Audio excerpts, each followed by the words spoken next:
And recording, live mics all around. This is the final episode of the 2020 Wisconsin BHA Hike to Hunt podcast.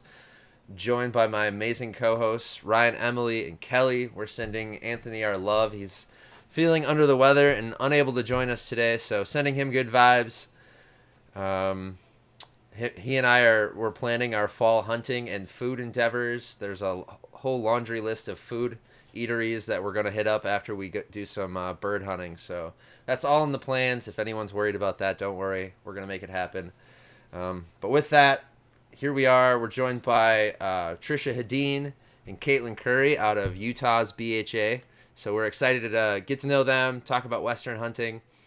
Before then, though, Ryan, what's the final recap on the hike to hunt? Where are we at? What's going on there? So you guys got a few more. Well, you're not going to hear this probably till tomorrow. So we got about 5 hours left in the challenge. BHA as a whole did hit their fundraising goal, beat it by $79.74 currently. So maybe there's some big numbers coming in later in the evening. But yeah, so it's done, but that doesn't mean that you got to stop hiking. Still get outside, still do same things you've been doing.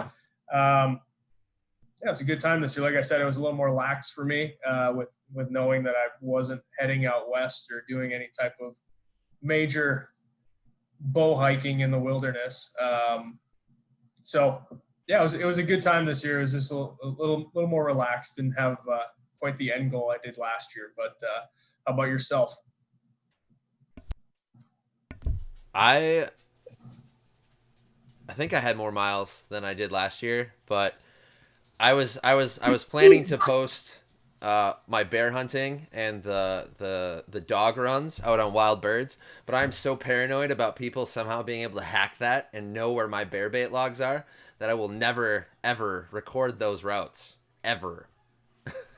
So I couldn't bring myself. I'd like pull up my phone and be like, nope, not today. We're not gonna log these miles. So 75% of Bill's miles were not even on his feet. So yeah, River miles. I live on the river, so paddle to hunt is a real thing. I feel like us river folk don't get the love we deserve. This whole hike to hunt thing is for people that have western hiking areas. I live in a swamp, so I paddle. That's just my 2 cents about the whole thing. So yeah, there's just questions whether or not any of my miles count or a good percentage of them. and I don't think he actually paddles. I think he just sits in his boat and lets the river take him a little ways out, and then I guess you maybe have to paddle back. But I have to paddle to the current. I'm just gonna put that out there, all right? And then that takes me wherever, and then yeah, there's typically a short paddle back home. we can't tell him. It's all coming out. Annoyed about it. Hard to paddle and hold a beer at the same time, Bill. I'm skilled. This is not my first river trip.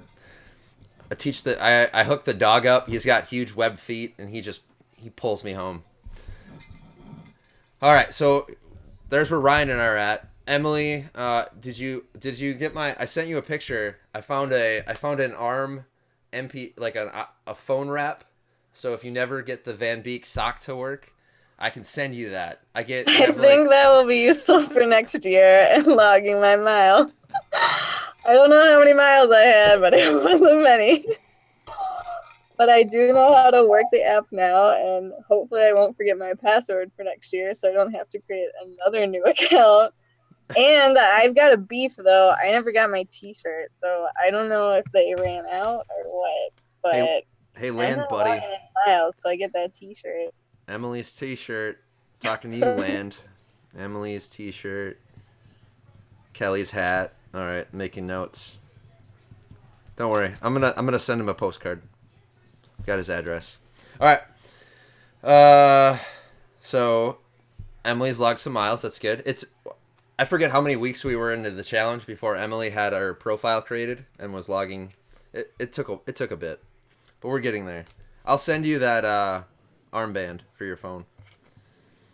All right. Kelly, where are you at? Have you created the how-to video on how to make your patented sock phone carrier? Don't need to. The Google knows all about it. That's how I found it.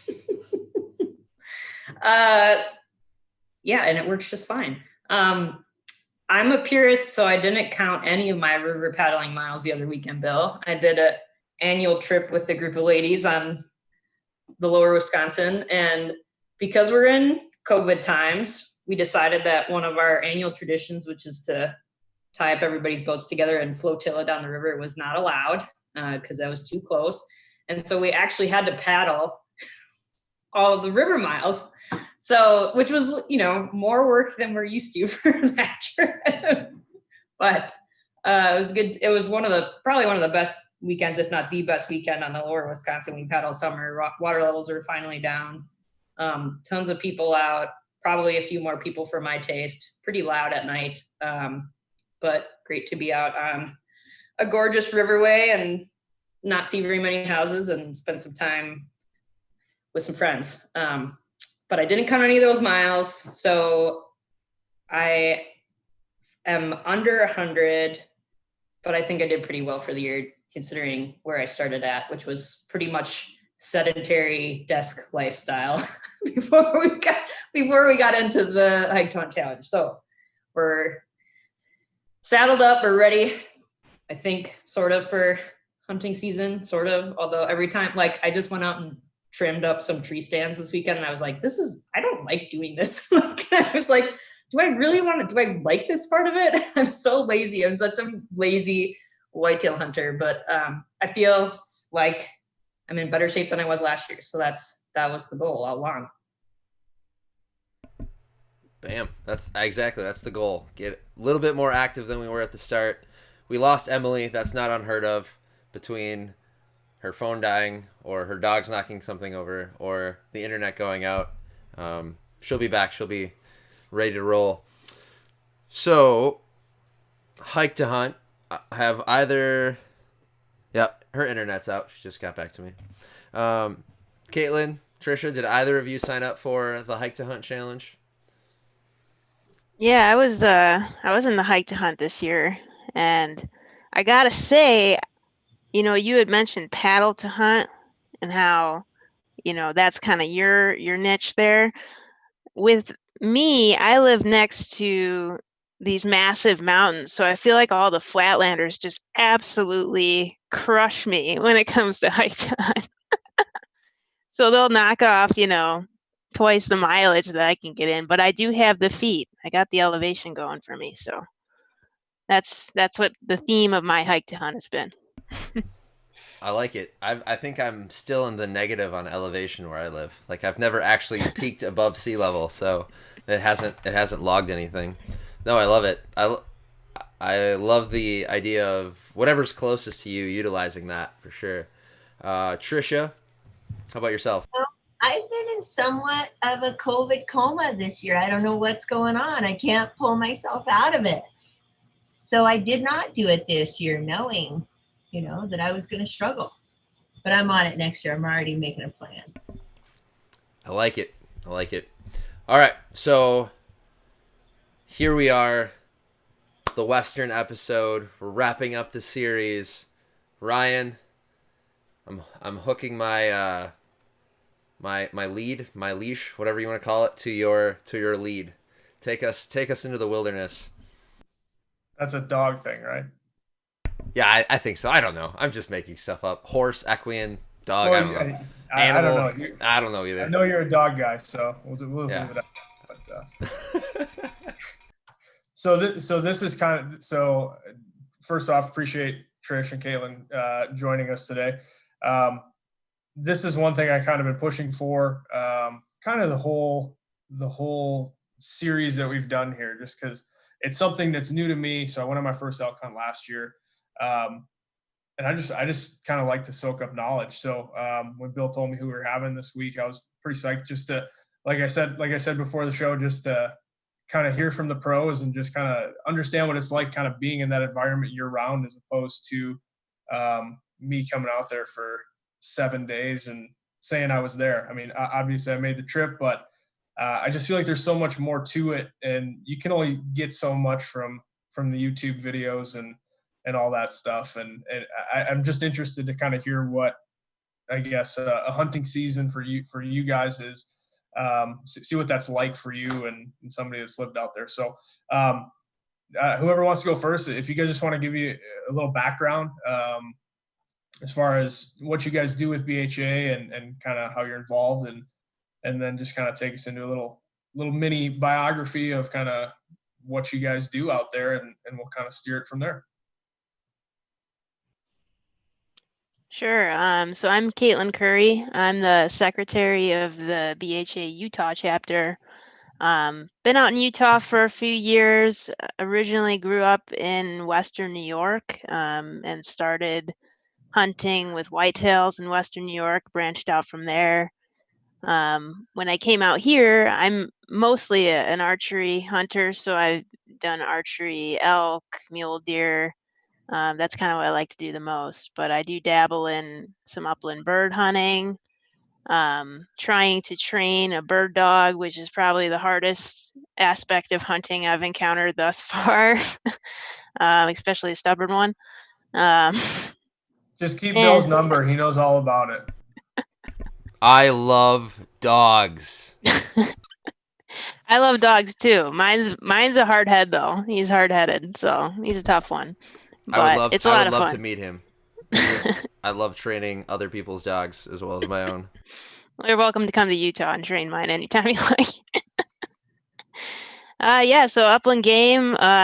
Just started getting into bear hunting last year, so I really do like to try anything. I'm very open-minded when it comes to hunting, and just do anything to get time in the woods. I think that's the most important aspect when it comes to learning hunting, is just spending as much time in the place, in the environment in which you'll be hunting as possible. So it's a little bit about me.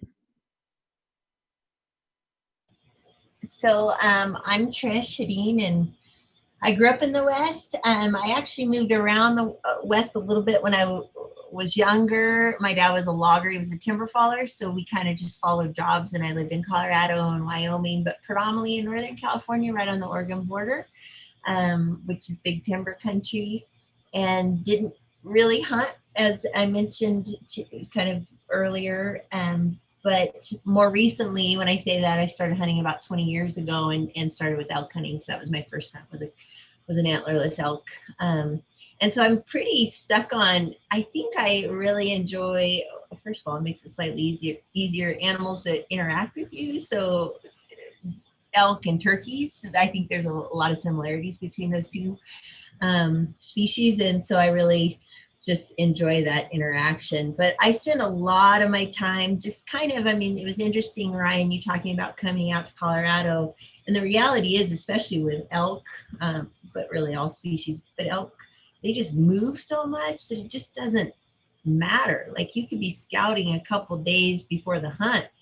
And I have some great stories about that, and I'll go to a wallow, and if that wallow is clear, I could have seen, herds of elk a couple days before, and they're gone, and they're just gone. So it just doesn't, it's hard, it's hard to come up with some ideal of like, here they are, and here's their actions, and here's what they're doing. They're just always kind of on the move because of obviously pressure, but weather and all of the above. Like right now, the West is extremely dry. So I think it'll be really interesting to see how that pans out as far as the big game hunt.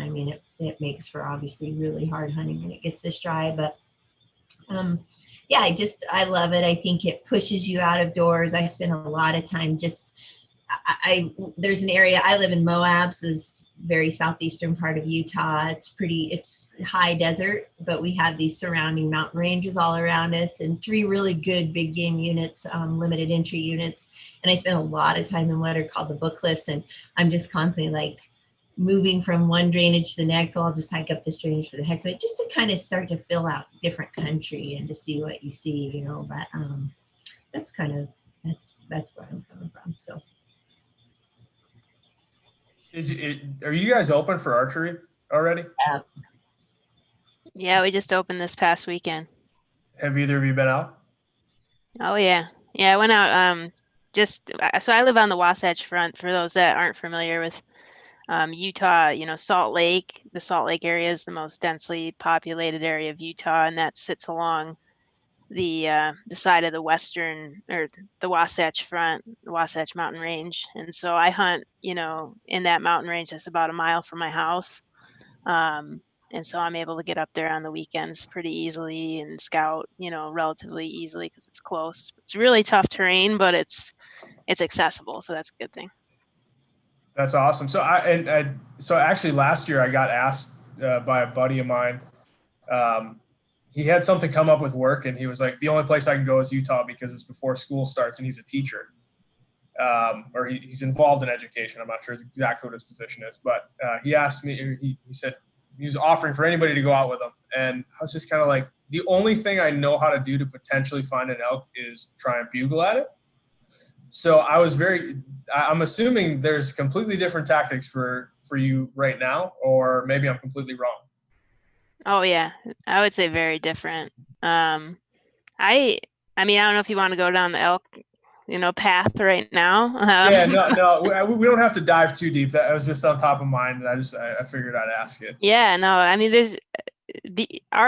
Utah is so unique because the season does start considerably earlier than most other Western states, and you typically don't get the traditional calling behaviors until the very last part of the archery season, which for us ends, I think it's on the 11th of November or 11th of September. So that's when most Western states are just getting started with their archery elk. And so we definitely employ some different tactics here.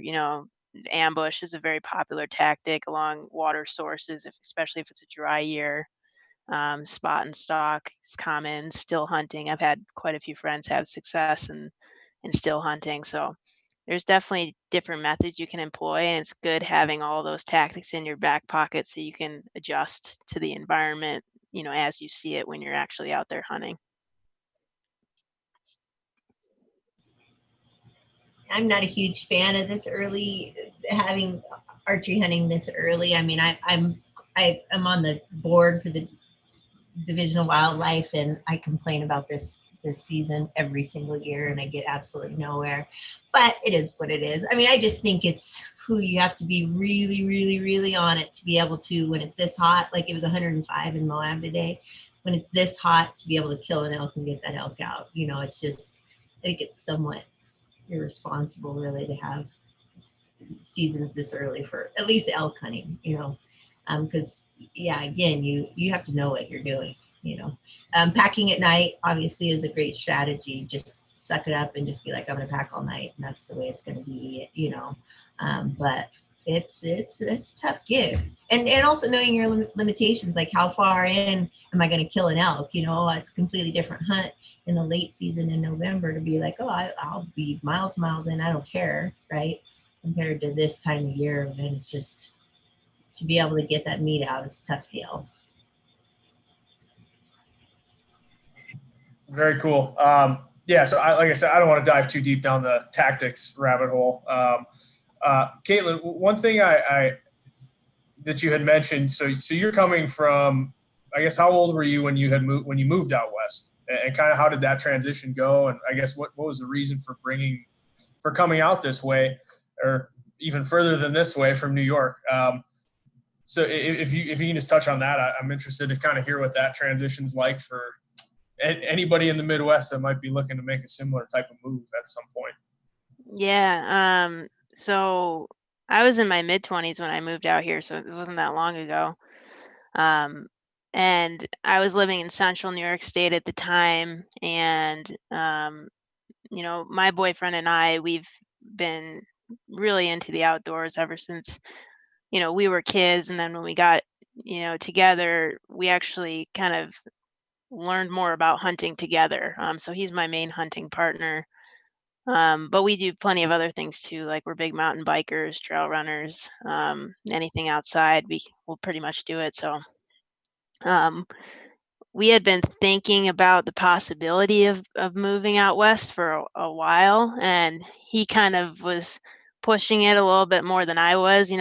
I grew up in New York, and that was my home, and It's just hard to leave something like that sometimes. So eventually made the choice to move out west, and we decided, Salt Lake because of, good economic opportunity, and the access to public land recreation was kind of second to none, in my opinion. You can live in a major metropolitan area and then, in 15 minutes be in wilderness, which is pretty unique. So decided on Utah, and, moving out here, after doing it, it was actually a lot easier than I thought it would be.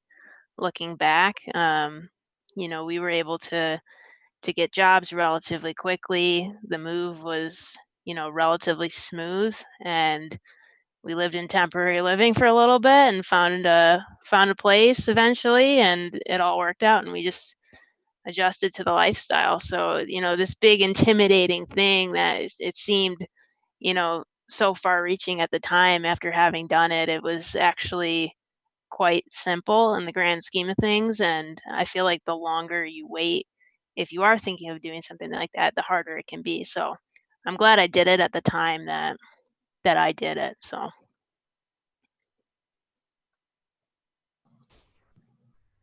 That was actually my argument to my wife about going on last year. If I don't do it now, I'm never going to do it. And it worked. So here we are. So one of the things that we've kind of been talking about just in general throughout the whole series is the R3 movement, and just talking about kind of the declining numbers of hunters. And now that we have you guys on, I have a question that we can potentially get answered from the experts. So all I read on these threads is the West is getting super crowded.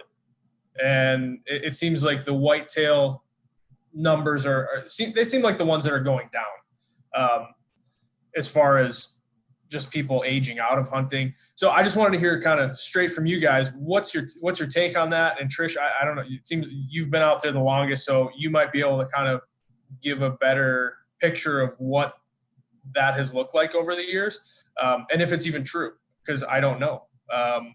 Are there just a ton more people coming out there to go hunting, or what's the deal? Well, it's an interesting, I guess my overall thought is just like there's just more people on the planet, right? And it's like in the end, and I have this debate all the time, and Caitlin, I'll throw this out. I was actually in Salt Lake last week, and I was climbing up around Alta, just little cragging, and it's just like, I hadn't been in Alta. Alta is one of the ski resorts right outside of Salt Lake, right up this it's called Little Cottonwood Canyon. And when I was there, and I used to mountain bike there, I think it was 19 years ago, and it was like you'd never see anybody else in the summer, and it was packed with people. And I understand with COVID right now that people are in the out of doors, and which I think is great, but I think there's just more people in general, right? So the reality is just statistically you're going to have people in every sport. Again, I'm a climber, and climbing has just exploded, and I don't know if that's because of media, right? Social media coupled with, and that goes along with hunting or fishing, but coupled with big films that have occurred, but it's just like climbing has just exploded. But I accept the fact that there's just more people, and they're going to be recreating. But with hunting, it's interesting. I'm a hunter education instructor, and I will state that it does seem to me, at least in Utah, since I've been instructing or been affiliated with the Division of Wildlife, that the numbers are pushing up. And then it's kind of an interesting, I would say that hunter ed in the past has always been this, 8 to 12-year-olds, right? And I would say my population is probably half and half. 50% are older people that are coming into it because they want to live a sustainable lifestyle. So they want to hunt their own meat, whatever it might be. People that maybe, same as me, grew up in a family but never really participated in it. And then you have the kids that grew up in hunting families, and they're just perpetuating that heritage. So I think it's an interesting time for sure. But I don't see I have not seen a decline. And I will state, and kind of, and we haven't really talked about this, there's a lot of women. I mean, again, my classes are probably 50% girls and women. And so that's pretty fun. So that's just my kind of observation of what's going on. And that's Utah. You know, it's interesting with the crowding thing. I think it depends on the state and their management style, but Utah obviously has some general units, right, where everybody, it's just an opportunity unit, but we also have these limited entry units where it's a quality hunt, and you're not going to have that crowding issue, you know. So if you're willing to kind of wait it out and you draw one of those limited entry tags, you have that ability to go on a hunt that's not crowded. But, you know, you're not going to get that every year or every 5 years. You might get that every 10 years, and you just got to live with that, you know. So I think it depends on the state and what their management style is, you know, if they're giving more opportunity or if it's quality. And in our state, I think we try to do a little bit of both, but definitely our state is, you know, there's some really quality units and quality animals that are being offered up. So, Caitlin? Well, we could confuse everybody and start talking about point systems if you guys want to do that. I'm just kidding. Caitlin, go ahead.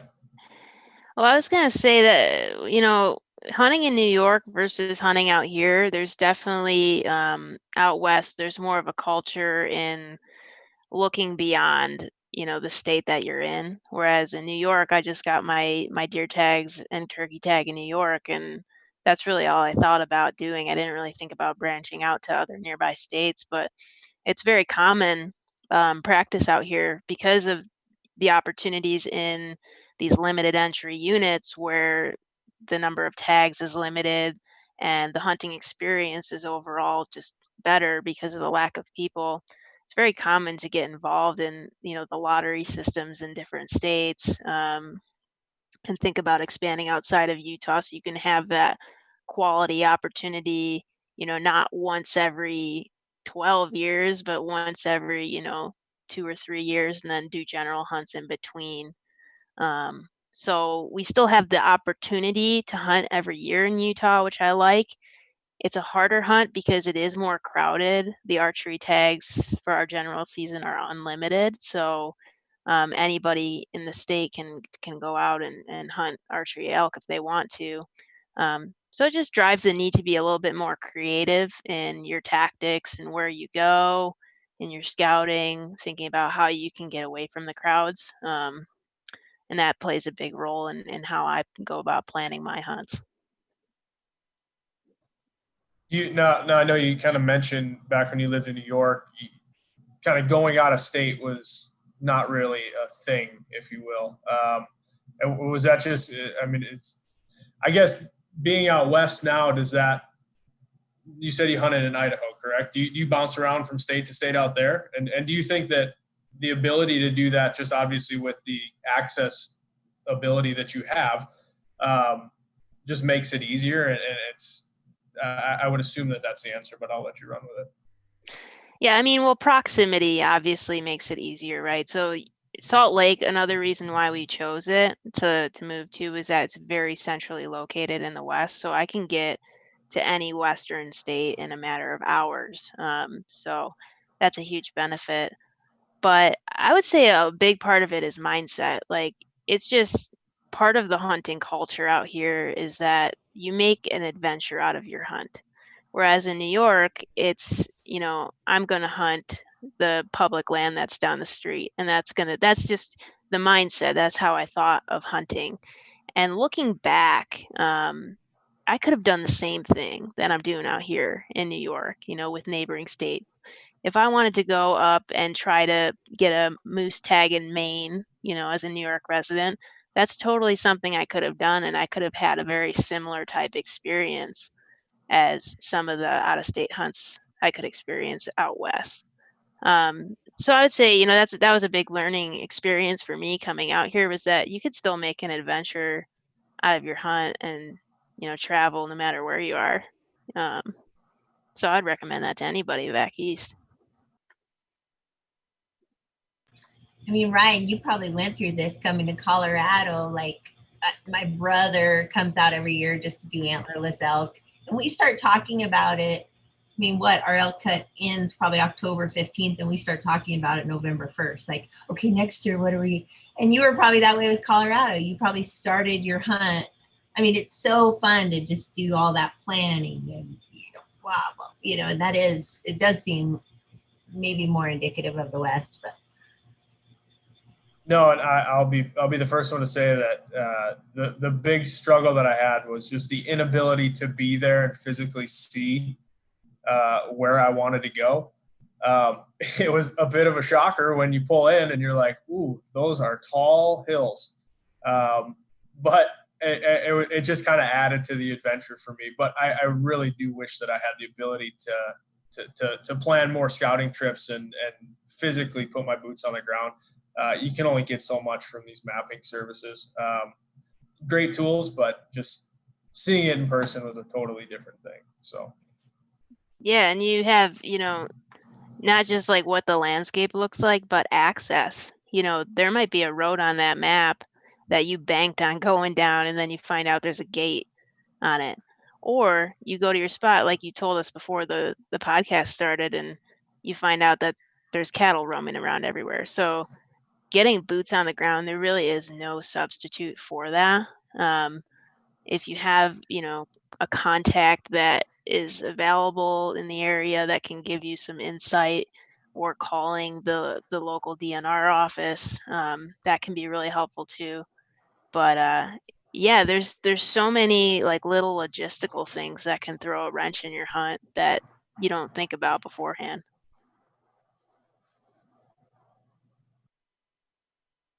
So as somebody coming from our position, I know this was in the show notes, just I guess just a general like high level view of somebody coming out west, what would some recommendations be? Just kind of what would somebody need to know and kind of be prepared for? I know that could probably be an extremely long answer, but just something that I guess to lower the bar a little bit for some people, just to say, maybe it's not that hard. I mean, for me, the hardest part was just driving out there. I mean, that's logistically, that's a big undertaking. But once you're there, I mean, I had a couple of buddies that were kind of just like, yeah, I don't know if I want to go. It just seems like something that we've never done before. And I was like, yeah, what's the worst that happens? I mean, we go in a couple miles and it's tough and we're tired. And we can walk back to the truck. I mean, obviously there's way worse things that can happen, but for the idea that I had in my head, it was go in, if you get tired and sick of it, come out, but at least experience it. I think, and I know Caitlin can speak to this more so than myself, and you hear endless hunting guides state this on various podcasts, like fitness seems to be a huge deal, right? It really puts the hammer down on most people when they get out there and they're not fit. So, because the reality is if you're glassing 3 miles out, you have to be prepared that you're going to be moving those 3 miles, and that's as the crow flies. So that there might be a canyon or two in between you and the elk that you're hunting or deer that you're hunting or whatever. And so I think fitness, and again, Caitlin can talk more to this, I think cannot be understated. I live at 5,000 feet. So for me to go up another 4,000 feet is not that big of a deal. But I know even for my brother, he's at 2,000. And it's a tough gig for him, it just assimilating to just that elevation gain.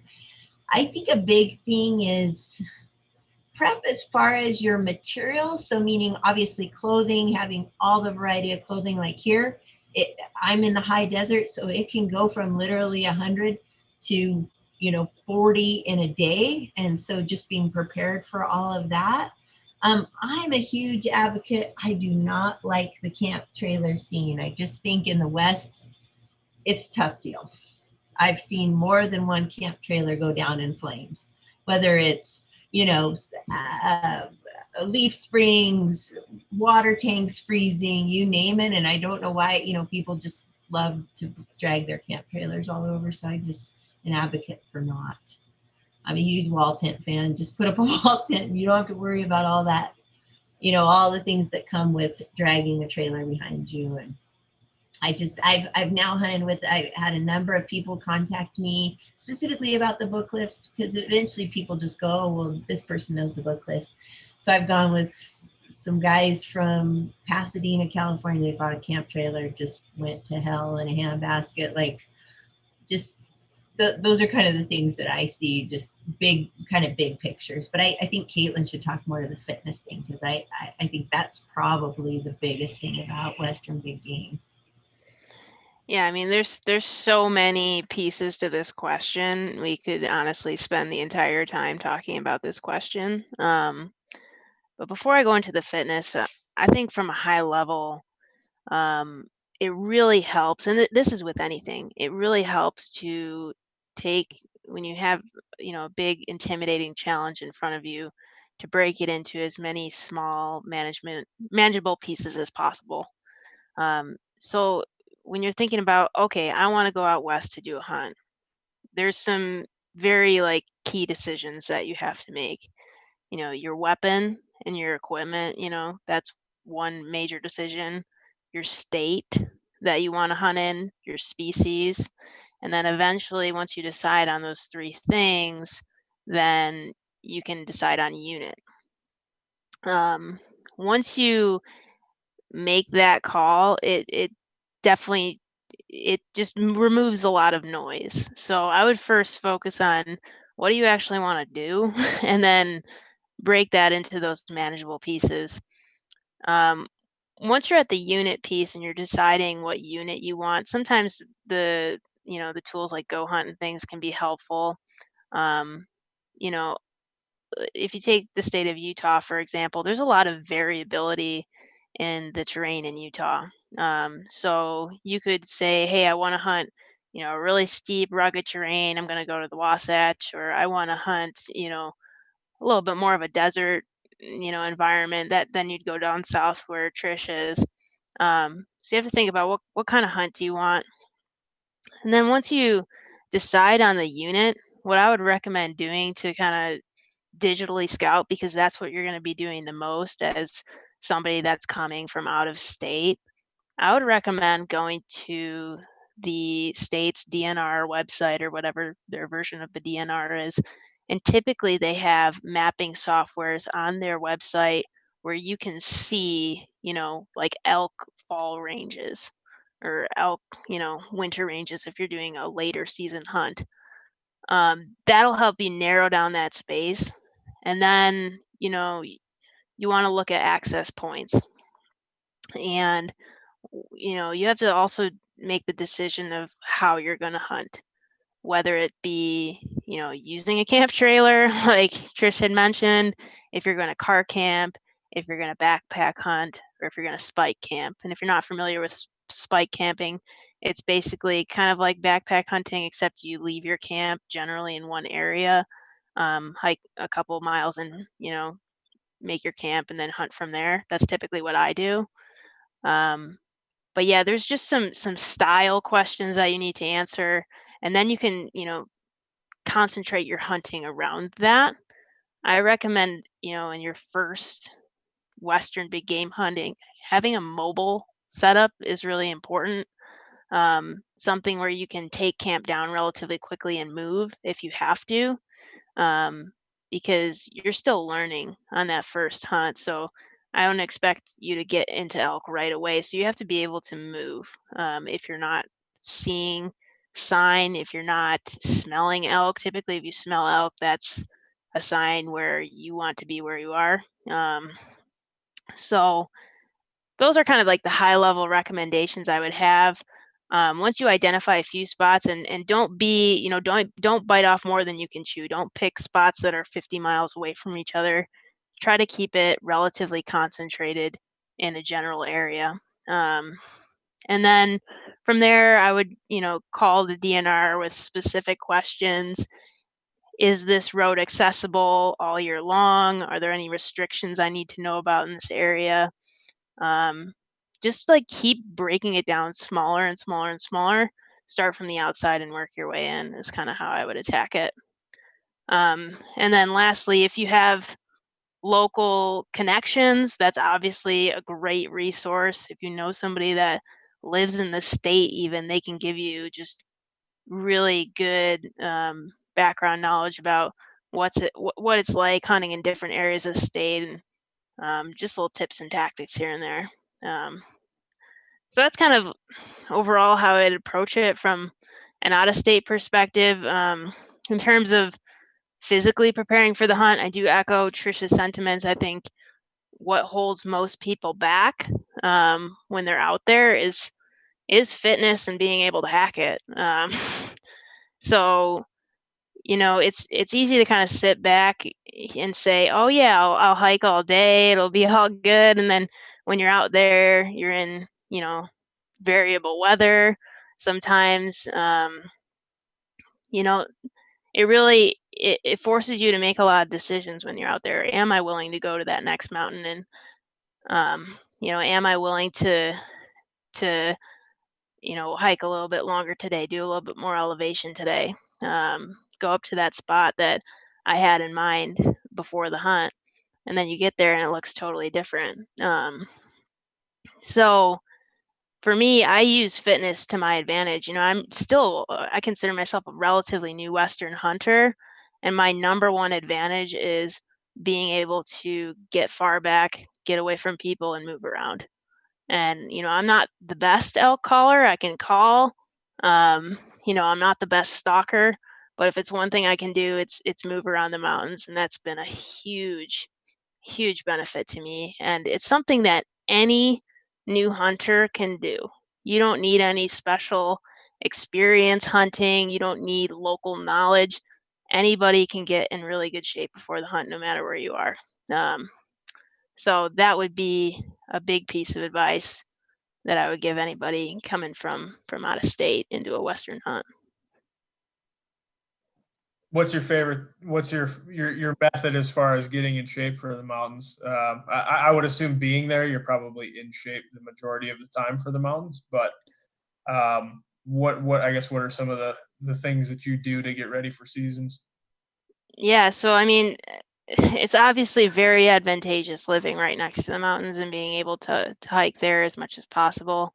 I'm a huge advocate for getting in the environment in which you'll be hunting as often as you can.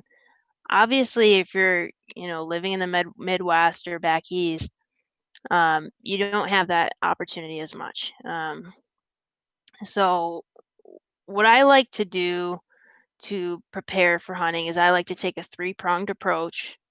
So I think the most obvious thing is hiking around with a weighted pack. That's the activity you will be doing in the field. So there's nothing that can prepare you more for hiking around with a weighted pack than hiking around with weighted pack. And the other two aspects would be running and strength training. So hiking with a weighted pack is obvious. I'm a big advocate for running because I think running, first of all, I think it just teaches mental toughness more than anything else. But it also teaches your body how to process oxygen efficiently and build really sound cardiovascular health. And when you're going up to like 10,000 feet, when you go archery hunting, the oxygen is a little less plentiful. And the more efficient your body is at processing oxygen, the better off you'll be. And I think running is a great way to prepare for that. And that's something that you can do anywhere. And then strength training. Mostly I do strength training to be able to carry heavy loads, but also for injury prevention. I think there's so many times when I hear about people like, oh, I couldn't go as far as I wanted to because my knee started bugging me, or I was getting shin splints or something like that. But if you have a good strength training foundation, that can really help avoid a lot of those little nagging pains that you might develop.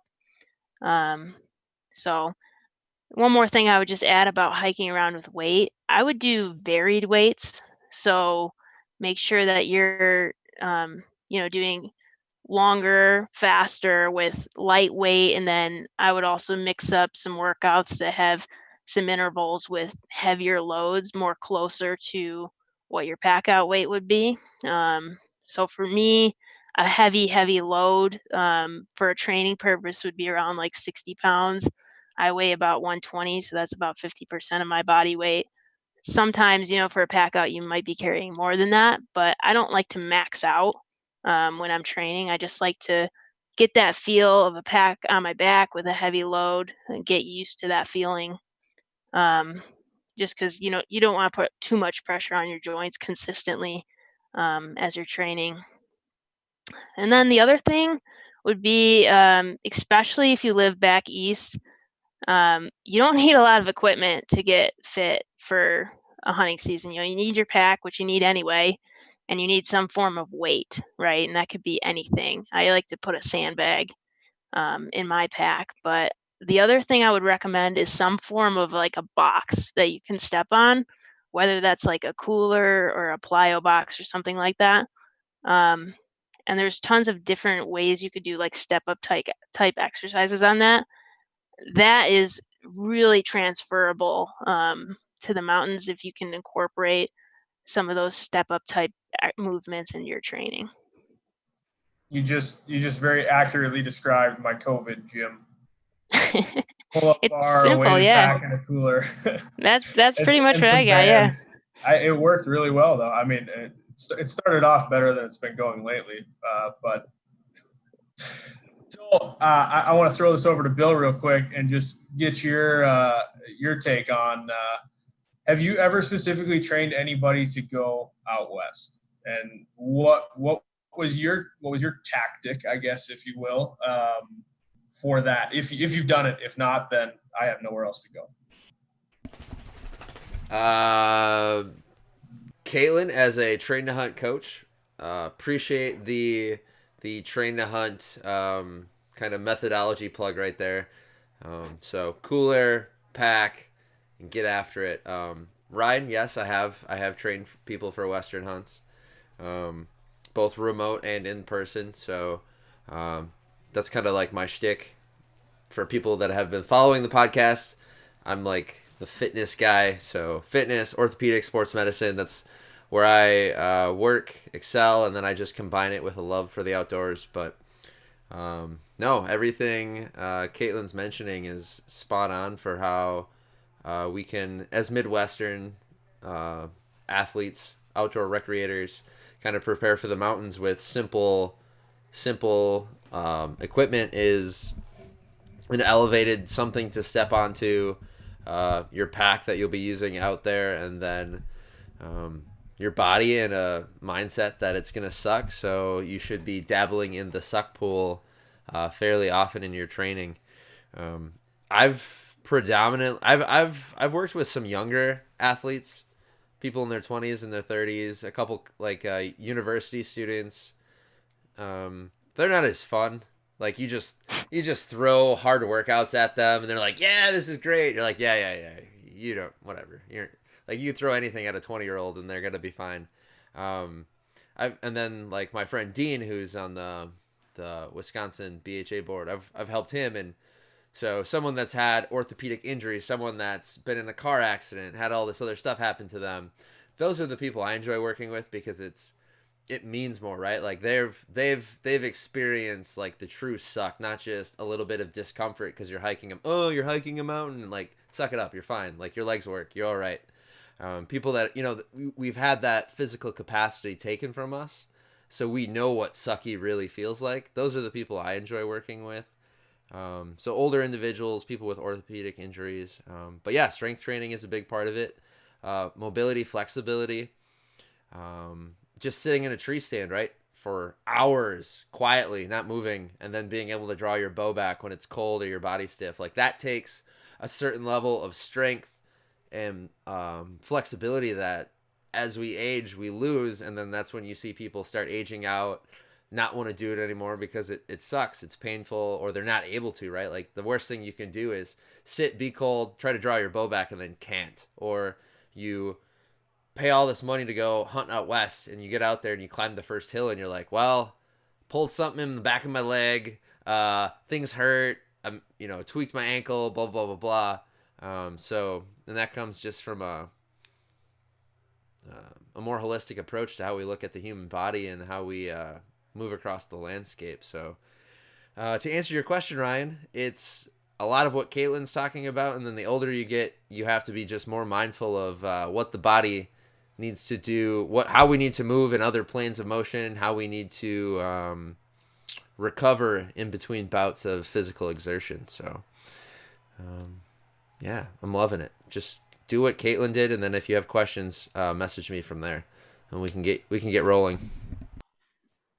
So one thing that I guess I was pretty unprepared for too when I did my first Western big game hunt, and I had hiked in the West before, but I didn't think about how when you're side hilling stuff with weight, how much of a difference that was. I mean, just stuff that really never crosses my mind as a, like a flatlander. And I wasn't even really carrying that much weight, but just adding that little bit of instability and on top of it, the elevation, I was really unprepared for that. And so when I go back, I think I'll do a lot more of somehow training on some hill out here of, uneven steps like this. Frontal plane, Kelly, it's called what is it called? Fitness code? The frontal plane, and there's plenty of ways we can work on that on flatland. Yeah, I'm sure there is. I just didn't even think about it. Like I said, I'd hiked, but I guess I was hiking on trails, so I was totally unprepared for that. And Ryan and Bill have heard my sob stories about my elevation sickness when I went out. Again, I had been in the West before at high elevation, but doing, it took one day of pretty consistent hiking the entire day to kind of break me. And then I got sick and it took several days to recover. And that was just like a huge bummer. You're out there for about a week and then you sacrifice a couple days at the beginning because, I wasn't in the best of shape by any means, but I wasn't completely out of shape either, but it was super tough. And we weren't doing anything that strenuous and it just hit me super hard at fairly low elevation too for whatever you read about when elevation sickness might get you. So I don't know, Trish, you said your brother comes out, like if he has, a certain acclimation time or if he has, any of the products you can use, prescription or patches or whatever that try to help, or if he just gets out there early and is like, yep, I got to acclimate and move He's on. a logger, so he does seem to just keep his mouth shut. He drinks a lot of beer. I don't know if that aids in his elk hunting prowess. I don't know. He just sucks it up.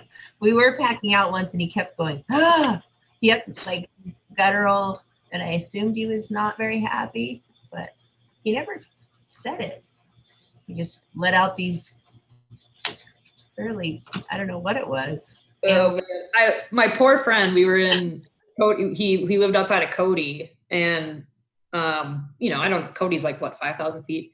And so we had gone up a little bit, hunted for the day, came back, driving through Cody, and I was sick to my stomach, like opened the truck door at a stoplight and was sick. And so, I mean, that was, and that was a little bit scary too, of just like, what is going on? And then that kept happening for the first couple of days. And I was like, it's gotta be, that's what this is. Right. And so it just was surprising to me. Like, I didn't think it would happen to me, and it did. And so as a result, I'll totally prepare differently in, the next go round of just making sure that I'll need to be more physically fit, but even still, acclimating, because I know now that I'm pretty elevation sensitive and that I just need to acclimate for longer when I get out there. Yeah, that's a tough one. You don't really know if it's going to happen until you're out there, which is kind of unfortunate because everybody's body is so different. And even, the products that are out there, one might work better for you and that same product might not work for another person. So it's really a very personal thing. The two practices that you can do that will help eliminate that or reduce the chances of that happening would be, like you discussed, having some time to adjust to the elevation before you actually start exerting yourself. If you can get there a few days early and just acclimate.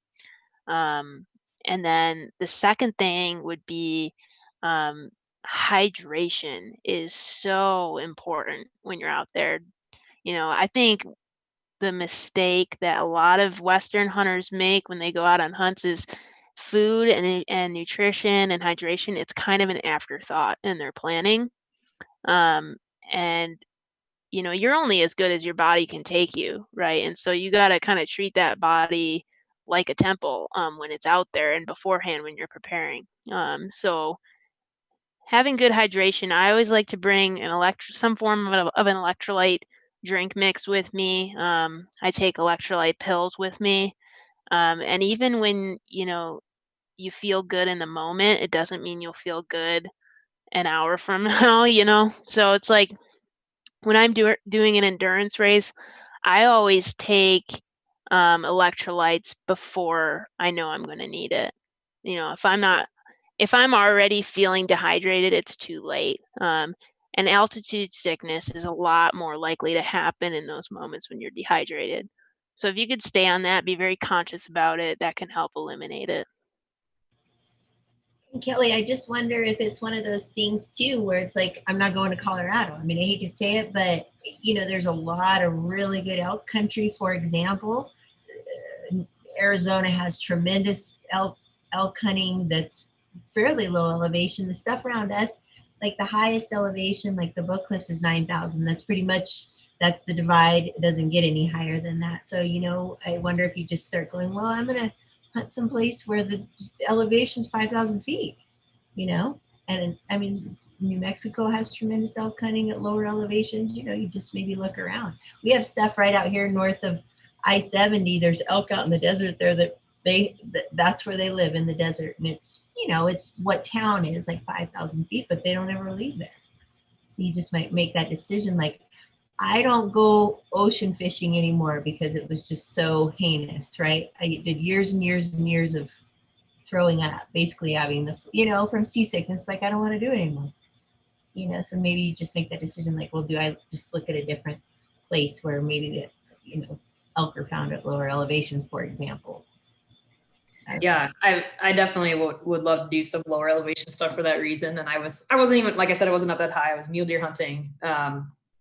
And I'm not willing to say I won't go back, but I think what, like I said, what was surprising to me too, and what my message would be to other people is I'd hiked at pretty high elevation, just recreationally previously when I was younger. And then, so I don't know, your body, can change as you age as well. And so, we weren't doing that strenuous of movement when I got sick. And so it just really took me by surprise. So, that hopefully that doesn't happen to a lot of people, but just be prepared for that, if it does. And then what was nice that I also had too, was that I had a friend who lived there and had other tactics that we could try then, because I wasn't as mobile as we wanted to be. And so that was really helpful to have a backup plan too, then, so I could still do some hunting while we were there on our trip, knowing that I wasn't going to be, for at least that first little while, not able to hike in as far as we wanted to.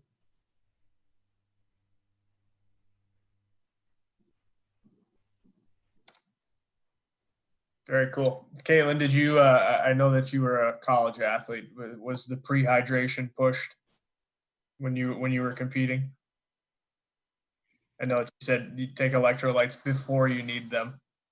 Yeah, I mean, so I ran competitively in college, but it was, the longest race distance we did was, 10K. So we weren't like taking, goose shots in the middle of a 10K. But, we did do some longer runs and things like that.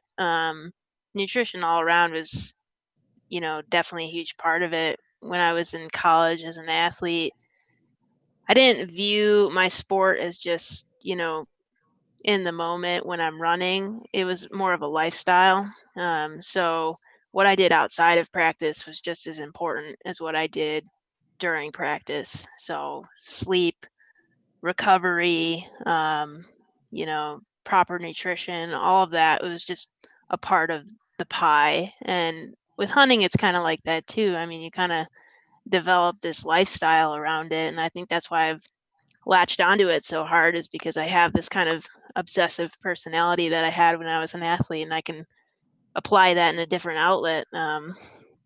So yeah, I mean, nutrition is huge in the backcountry. It can, I think when you get into those, especially in the later stages of a longer hunt, it's easy to make the decision like, I don't feel like going over there today. I'm not going to do it. But that's the time when you have the most knowledge and you're most likely to make something happen. So if you can make sure your body lasts that entire time, it's so critical and it can definitely increase your opportunities.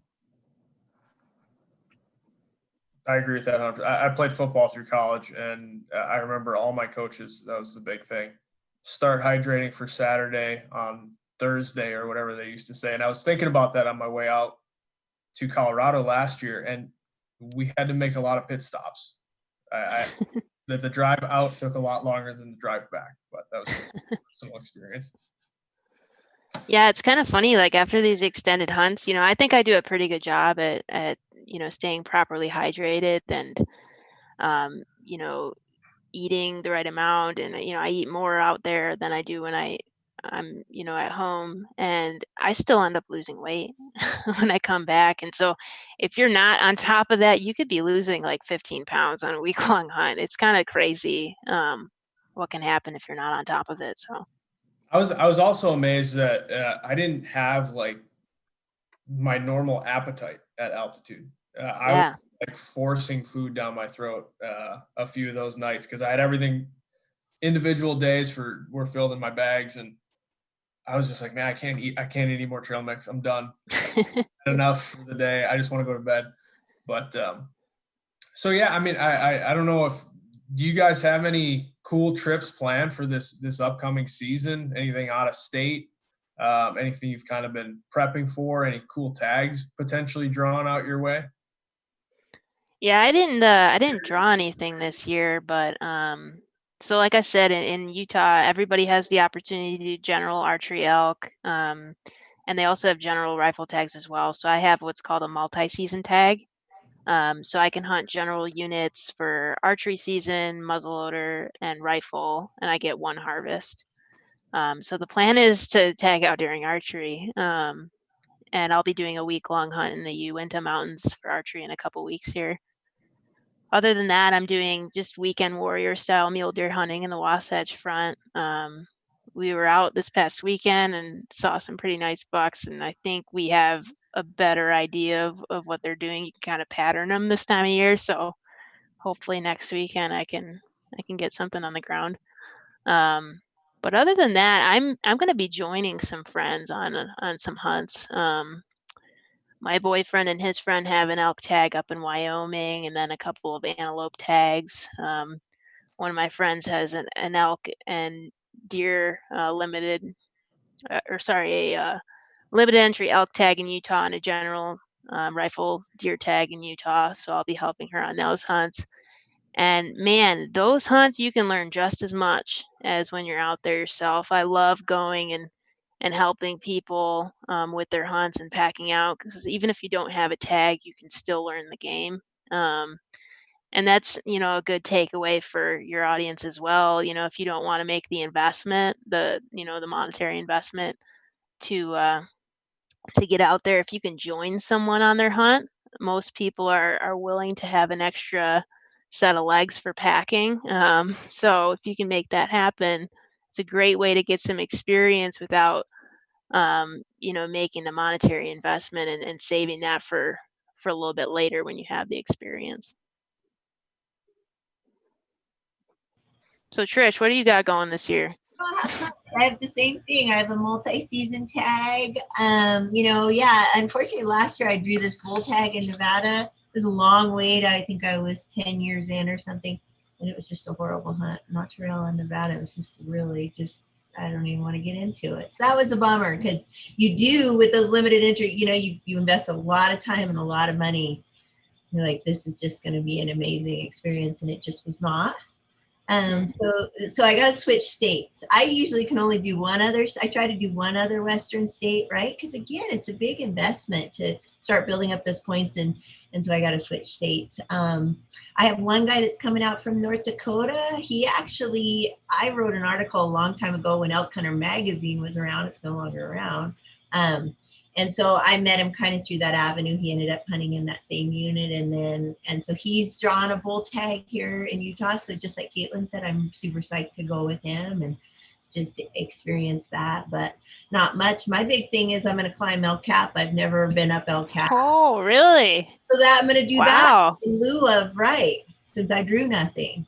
I'm going to take my nephew up El Cap. I've done a bunch of big stuff, but never been on that. So that should be That's cool. legit. Yeah, right? Just hang on the side Good of a for you. wall for 5 days. You're not going to go free solo, are you? I'm not going free solo. A lot of crap. But yeah, no.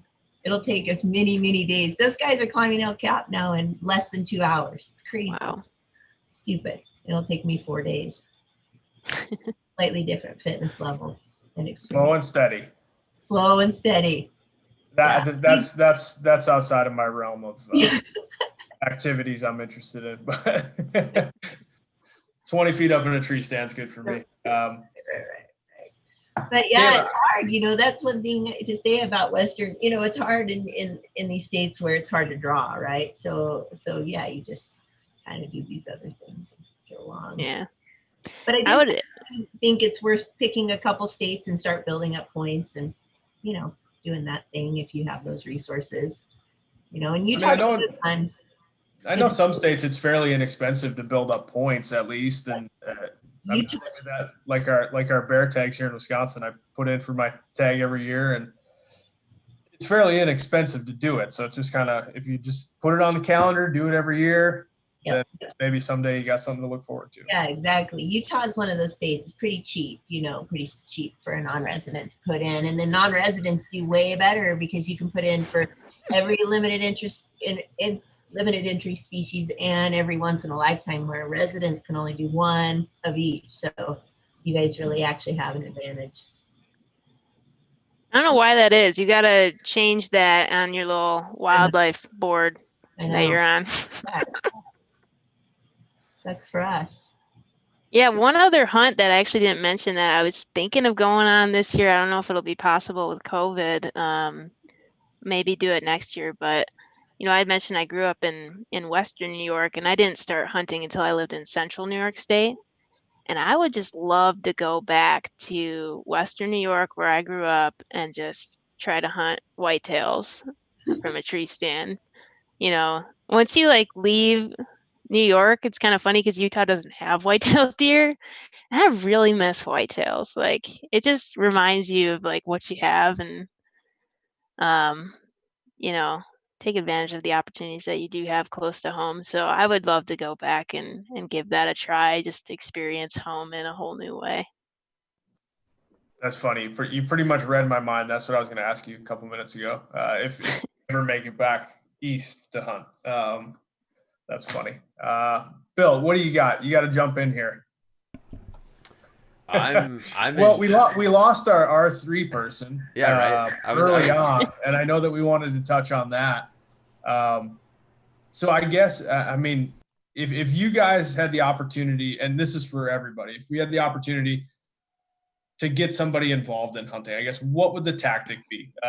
I think everybody probably has a different tactic, but everybody thinks differently. So I think that would be a kind of a good thing to at least close out the series on, is just, you have the opportunity to take somebody, what are you going to do for them to turn this into something turn your passion into something that they could potentially be passionate about? I know we could go for probably a really long time on this, but just where do you start? Because I know that that's a big thing for people.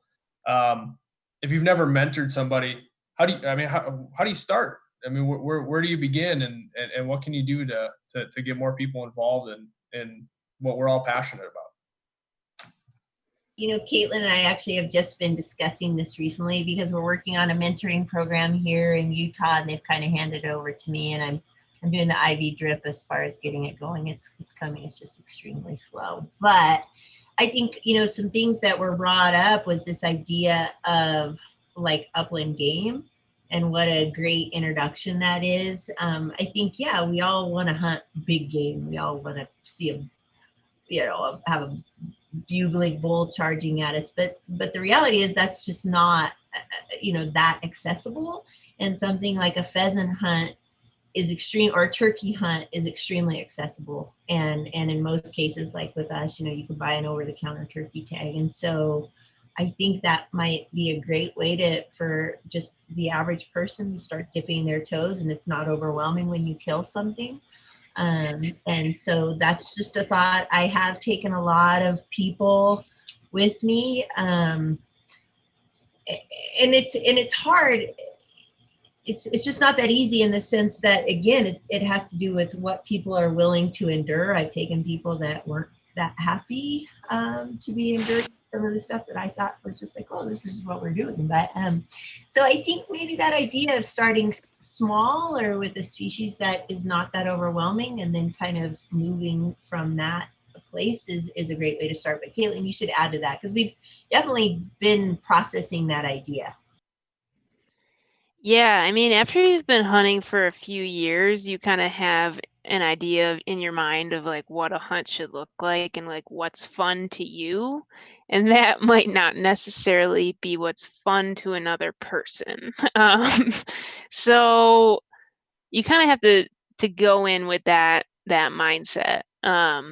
So start small, I wouldn't start with a backpack hunt for somebody, for example, especially if they don't have experience backpacking. You have to be a backpacker first. And then I would keep it like to like a morning hunt or like an evening hunt, just like one quick outing, and not super physically demanding. You kind of got to ease your way into it, get them like a little curious and hooked on the idea, and then they'll keep wanting to do more and more and more. So I'm going to be taking a new hunter out this year. One of my friends, actually from my cross country team in college, lives in Salt Lake, and she's been seeing me going on all these adventures and stuff, and she's like, I think I want to give this a try. So we're going to go on a little grouse hunt here in Utah, not too far away, just morning, early afternoon. And they have a nice trial program here in Utah, so you actually can hunt under the supervision of a licensed hunter for 2 years if you complete just an online quick safety course that's not as in-depth as normal hunter education. So you can try hunting without having to make the full-time investment of going through hunter's education, which is a really good way to get people involved. I would like to see a lot of states adopt that. So yeah, keep it simple, keep it short. I mean, keep it fun. Like, bring fun snacks and, make it a good time, make it a fun outing. Don't expect to kill anything. Don't expect to, set the bar too high. Just have a good time out there. Fun snacks. I know all about it. My son is starting to come on hunts with me, and the entertainment level needs to be higher than just sitting in a tree or sitting on the ground. Oh yeah. Blind. But that's funny. That it works for older people too. It does. It really does. Fun Everyone snacks. loves s'mores. Bill, what do you think? Or Kelly, what do you think? One of you guys.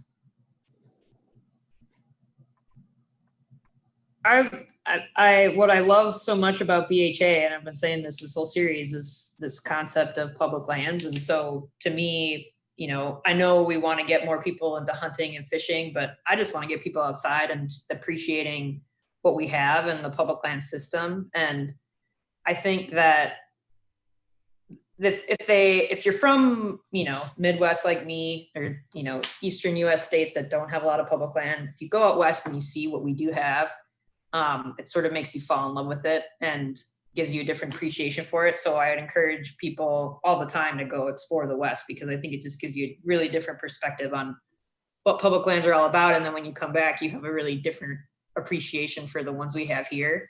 I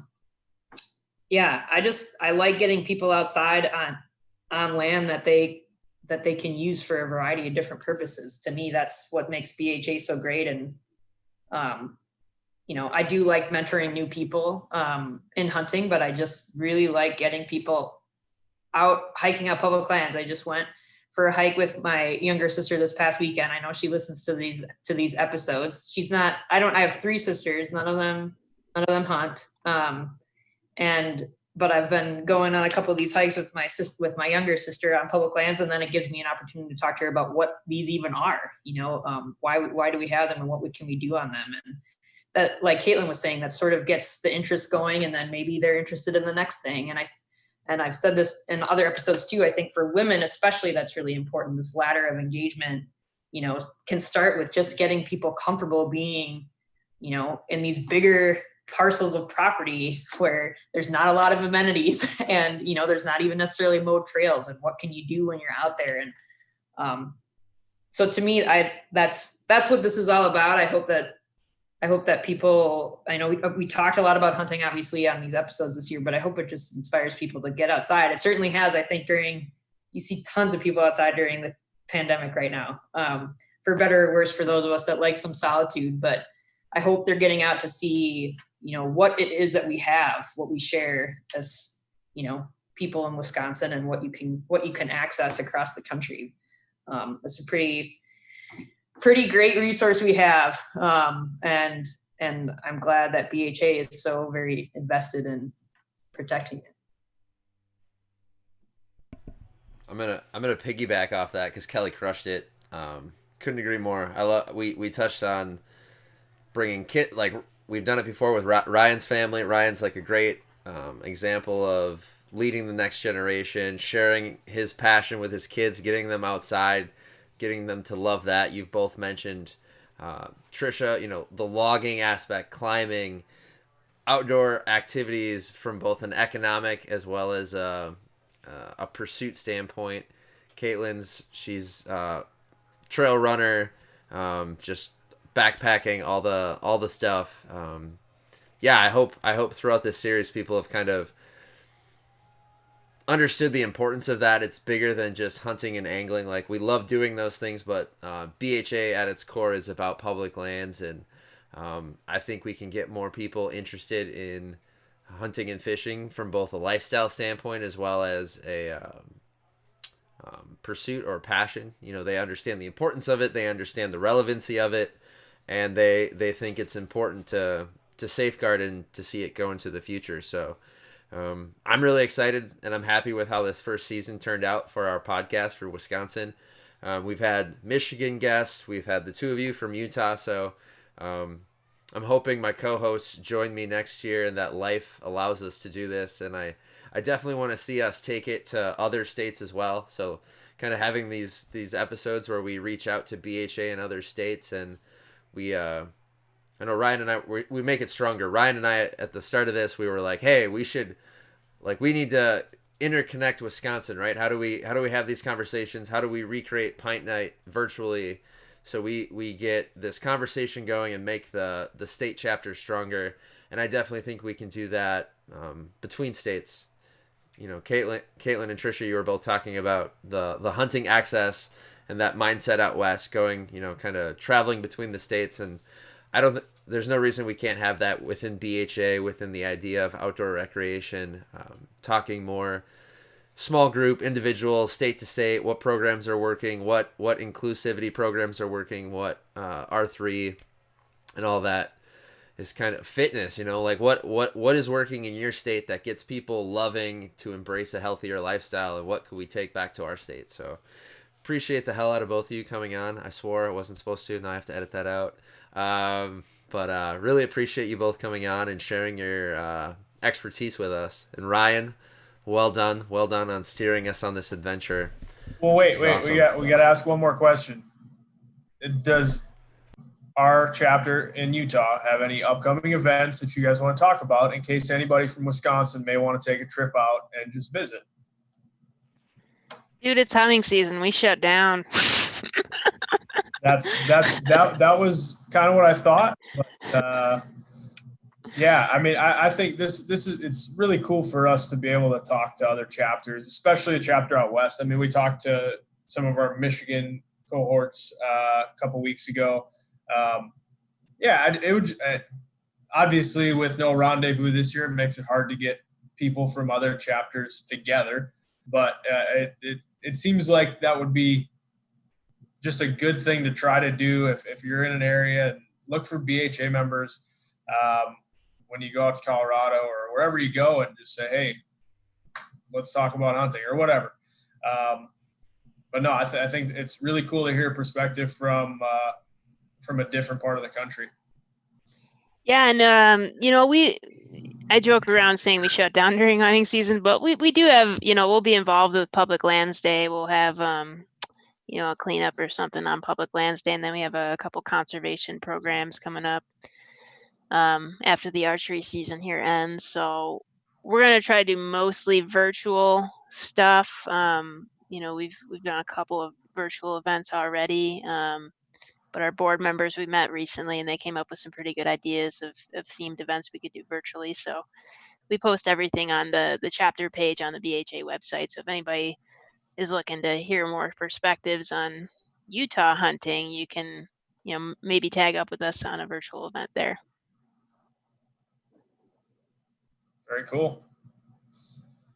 Bill, you started this whole thing, so I'm going to let you end it. You crushed it. You've been here the whole time, so appreciate it. Trisha, you got any concluding thoughts? Anything you want to end it with? I think I just want to apologize because I do think I cussed quite a few times, so you have to do all that editing. I'm sorry. No worries. I joke. I don't really edit it out unless it's Emily dropping really big swear words. No. This was awesome. Thanks again for coming on. For everyone else, the BHA Podcast and Blast every other Tuesday. Check that out. They tell us to say that if we do a state podcast. So if you start a Utah podcast, you have to blast the main podcast as well. And then just my concluding notes. Land. I'm gonna reach out to you. Emily needs her T-shirt. Kelly needs a BHA hat, so we're gonna make that happen. But what was Emily's last thoughts? Because she doesn't know how to reset the thing. Kelly and I were trying to troubleshoot it, but it didn't work. She said, "Go west, young man or woman. Have amazing hunting seasons." She's going after squirrels. So that's from our R3 coordinator here in Wisconsin. Emily Eel, who we love, she's going after squirrels for her first hunt. So, no, thanks everybody, and everybody watching, listening. Be safe, have fun, and get some new people outdoors with you. Later.